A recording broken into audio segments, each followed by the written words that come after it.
মা মানে শুধু একটি শব্দ নয়, একটা পৃথিবী যেখানে সন্তানের হাজারো কষ্ট লুকিয়ে যায় এক মুঠো মমতায়।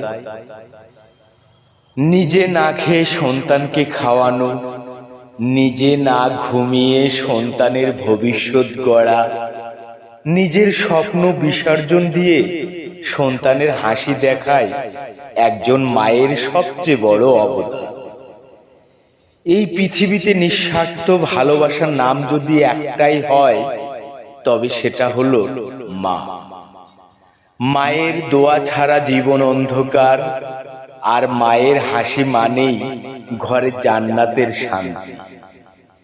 আজ বিশ্ব মা দিবসে পৃথিবীর সকল মায়ের প্রতি অগাধ শ্রদ্ধা, ভালোবাসা ও সালাম। যাদের মা বেঁচে আছেন তাদের যত্ন নিন, আর যাদের মা বেঁচে নেই আল্লাহ যেন তাদের জান্নাত নসিব করেন। কবিতা মায়ের অবদান, কলমে কণ্ঠে আমি ফরিদুল ইসলাম ফারুক খান, মমিনসি।